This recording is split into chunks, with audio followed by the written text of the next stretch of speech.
No vídeo de hoje, falaremos sobre um jogo que, quando ele lançou, eu joguei horrores no meu computador, mas também por causa que era um dos únicos que acabava rodando nele, infelizmente. Mas eu me divertia muito, isso porque também tinha modo co-op. E a história como ele surgiu e detalhes ali dentro da produção dele me deixaram boquiaberta, porque na minha cabeça ele era só mais um jogo de terror.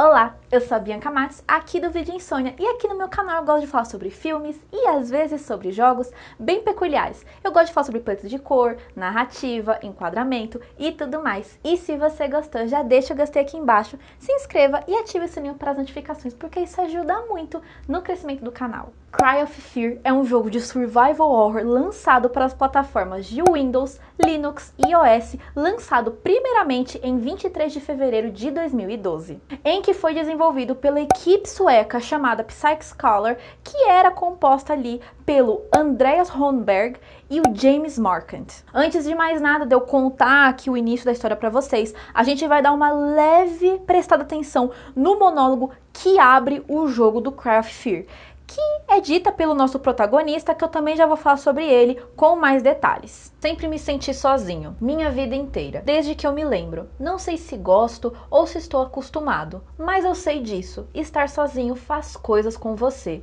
Sentir-se mal, amargo e com raiva o tempo todo, apenas corrói você. Essa frase vocês guardem na mente de vocês, por causa que apesar dela ser bem triste e bem forte ali no seu significado, vai ter um desdobramento dentro da cabeça do personagem sobre isso. Então essa história começa com o nosso protagonista chamado Simon Eriksson, que ele é dublado por um cara chamado Stig, mas também ele é muito conhecido como Dragon Nor. Então, ele é um homem de 19 anos que está caminhando sozinho pela cidade fictícia de Faversholm durante a noite. De repente, ele percebe um homem ferido rastejando em uma esquina. Até aí, só mais um dia. Aquelas também, né? Simon ainda tenta ajudar esse homem misterioso, porém um carro é dado a partida perto dali, avançando nos dois sem frear. Daí o Simon acaba sendo esmagado. Ele consegue sobreviver ao acidente, mas passa a precisar de uma cadeira de rodas. Então o jogador é apresentado para o personagem chamado Dr. Purnell, que ele é dublado por um cara chamado Lassie. E ele então chega com uma proposta para o nosso protagonista. Ele sugere que Simon escreva suas emoções e o seu humor atual em seu livro para superar o trauma, referente ao fatídico dia que ele chama como The Black Day, como parte de um novo método de tratamento cognitivo.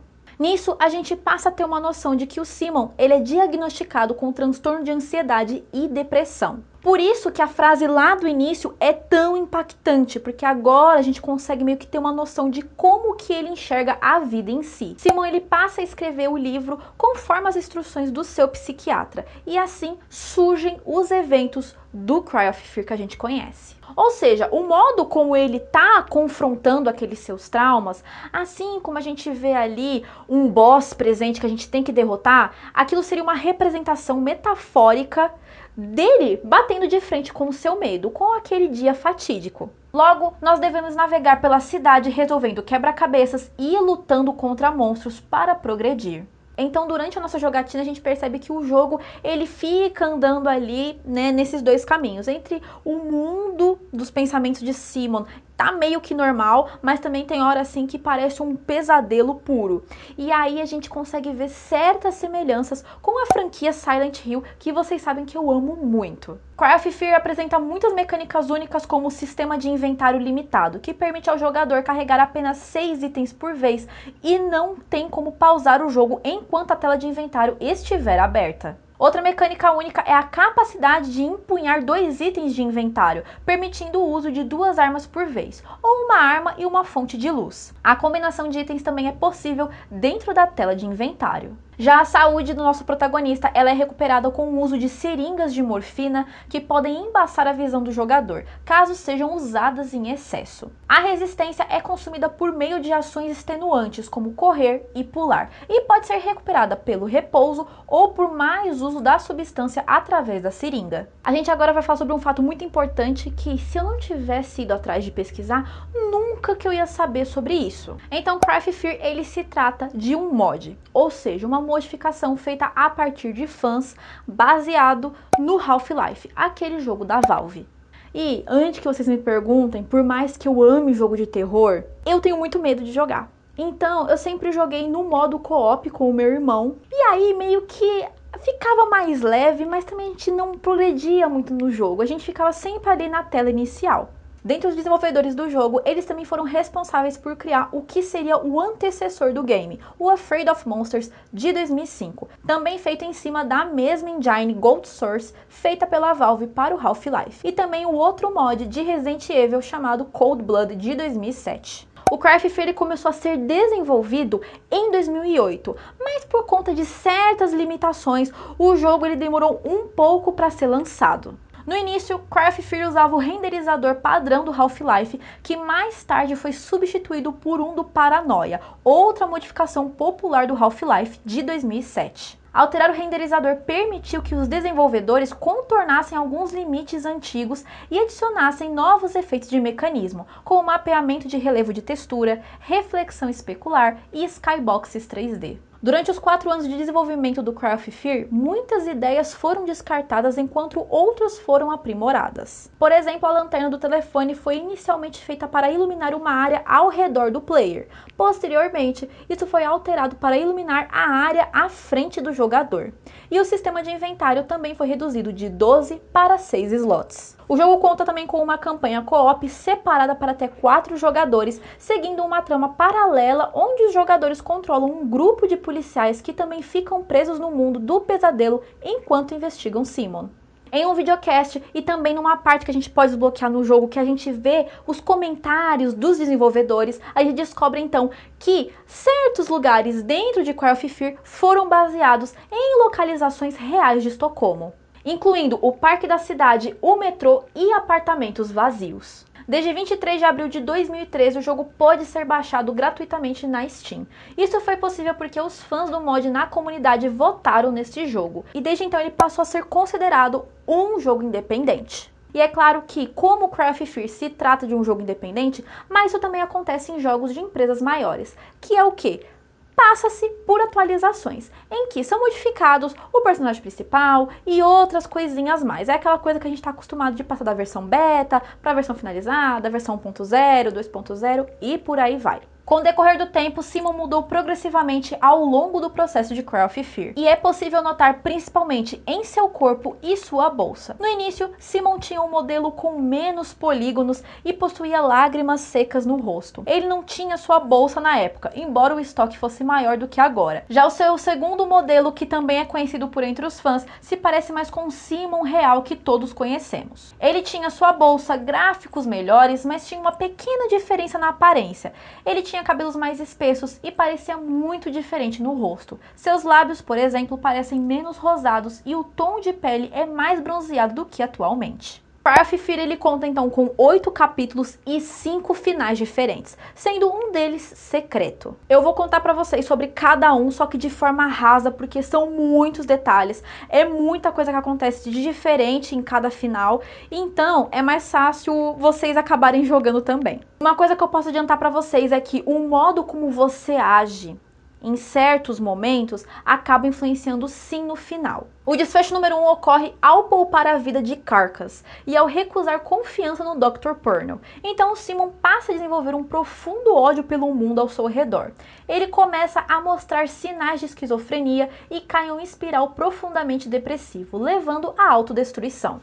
No final 2, você precisa poupar a vida de Carcass novamente e confiar no Dr. Purnell, dando a sua arma que ele pediu. Aqui Simon mostra respeito por Purnell. Ele acredita que foi inútil, chegando à conclusão de que sua vida não significa nada. Simon é incapaz de superar a dor que sente como resultado da rejeição de Sophie, e ele a mata possessivamente por um ato egoísta. Já o final 3, você mata o Carcass e se recusa a dar a arma ao Dr. Purnell. Então, embora Simon sinta a dor devido à rejeição de Sophie por ele, e sinta extrema culpa por causa do dano que sua depressão e psicose causaram a ela, ele é capaz de perdoá-la e supera a rejeição que ele suportou dela, chegando a considerá-la a única pessoa que realmente se importava com ele. Já no final 4 podemos considerar que ele seja o menos ruim, pois matando o Carcass e confiando a arma ao Dr. Purnell, neste final Simon não tirou a vida de Sophie nem do Dr. Purnell e não comete suicídio, sendo impedido de fazê-lo por uma alucinação induzida por psicose em que Book Simon chega.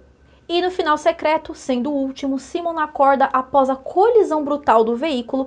Ele está preso a uma parede com o homem culpando seu estado sob efeito de drogas, pelo motivo do acidente. O homem é então revelado como ninguém menos que David Letterhoff, o protagonista de Afraid of Monsters, o jogo antecessor ao Cry of Fear. Esse último final secreto, ele me lembra muito aqueles finais do Silent Hill que a gente chama de UFO, que basicamente tem os ETs. E o que acontece? Por exemplo, se você faz o final UFO no Silent Hill 2, o James Sunderland, que ele é o protagonista, ele dá de cara com os extraterrestres. É bem cômico, né, essa cena, tipo, não é um final sério.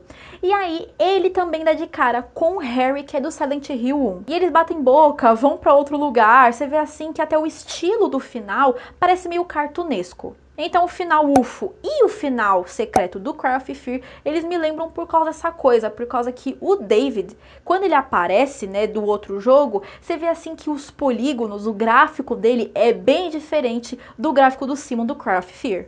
E se você é o tipo de pessoa que gosta de revirar o jogo de cabeça para baixo e usufruir de tudo que o jogo pode dar para você, esse jogo é perfeito. Cry of Fear conta com um modo pesadelo em que se torna jogável depois que o jogador completa o game pelo menos uma vez. Esse é o nível mais alto de dificuldade. Os monstros são muito mais fortes e há menos itens, sejam armas e injeções. Além disso, você só pode salvar no máximo 5 vezes. Há também o Dr. Mode desbloqueado após a primeira jogada. Nisso, o jogador assume o papel do Dr. Purnell, tendo o objetivo de impedir Simon de escrever o seu livro. O jogador começa no meio da cidade e tem à sua disposição um coach com munição limitada.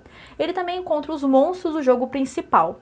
E a dificuldade no Dr. Mode é que não há como encontrar e salvar novos itens de cura. A conclusão desse modo de jogo desbloqueará a máscara de gás do jogo do Doctor, que serve como óculos de visão noturna. E assim como o Cry of Fear, ele nasceu a partir de uma modificação, é claro que o seu futuro não seria diferente. Porque ele também possui as suas próprias campanhas personalizadas, que não tem nada a ver com a história principal, mas libera novos monstros e locais. E aí eu acabei separando algumas curiosidades, porque todo mundo gosta, eu amo. Enquanto eu escrevia o roteiro, algumas são realmente verdadeiras, que você consegue encontrar nos documentos, né, durante a trama do jogo, e outras já são especulações, mas que fazem bastante sentido. O nome completo de Simon Henriksson, como eu falo no início do vídeo, é encontrado no Strange Package dentro do final 4. E a parte de trás do seu moletom é sobre o Freedom Music Festival, um evento musical de verdade. E embora seja destinado a ter fácil utilização, Simon empunha duplamente uma arma de mão ou uma arma corpo a corpo na mão esquerda e outro item opcional, como uma fonte de luz na mão direita. Isso pode significar que Simon pode ser canhoto ou até mesmo ambidestro. Sem contar que na vida real a arma P345 não é uma arma ambidestra e foi projetada para atiradores destros, então é provável que ele não ache fácil usá-la com a mão esquerda. No momento em que Simon é ferido, podemos ouvir que ele diz algo, e para quem pensa que não quer dizer nada, é meio que um palavrão, só que em sueco, como se fosse um droga. E é claro que, como um bom jogo de terror, a trilha sonora é que faz o jogador entrar naquele clima. E o Cry of Fear, ele conta então com 3 trilhas sonoras. Sendo a primeira oficial para o jogo, a segunda para o Cry of Fear Memories, uma campanha customizada, e por último Cry of Fear Manhunt, uma campanha co-op oficial em que foi desenvolvida pela equipe sueca e membros do fórum do game. E todas essas trilhas você consegue encontrar ali no site do CD Baby, a maior distribuidora online de música independente. Cry of Fear acabou ganhando vários prêmios durante o ano de 2011 e 2012. Em 2011 ele ganhou em Best Upcoming Mod of the Year no Community Mod DB, e em 2012, na mesma premiação, ele venceu como melhor jogo single player do ano e Community Award. Por último, no PressPlay.tv, ele ganhou de jogo mais assustador do ano. E não menos importante, o jogo ele foi adicionado no mod Hall of Fame, um site especializado em celebrar apenas modificações feitas nos games nos últimos 25 anos. Na plataforma do Metacritic, a versão para PC conta atualmente com a nota 8.1 pelos usuários, sendo uma nota muito boa. Já na versão de iOS não teve o mesmo efeito, resultando em 2.5 segundo os usuários também, por conta da má portabilidade entre plataformas. E o filme que indicarei hoje é 1408, um longa estadunidense de thriller e terror lançado em 2007, em que foi dirigido pelo Mikael Håfström, o mesmo diretor responsável por Evil, Raízes do Mal, de 2003 e O Ritual, de 2011. E essa indicação de hoje ela é baseada em um conto de mesmo nome, feita pelo Stephen King.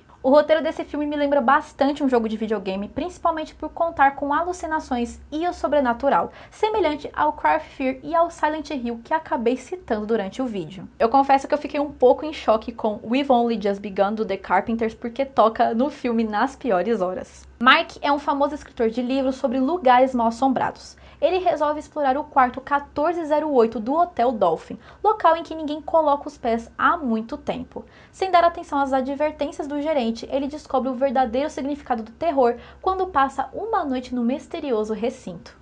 E você, já jogou ou já ouviu falar sobre Cry of Fear? Me deixa aqui embaixo nos comentários. Você também pode me dar alguma dica de algum filme ou algum jogo que eu possa trazer aqui pro canal e contar em mais detalhes, como vocês já estão acostumados. E se você gostou, já deixa o gostei aqui embaixo, se inscreva e ative o sininho para as notificações, porque isso ajuda muito no crescimento do canal. E a gente se vê no próximo vídeo. Beijinhos!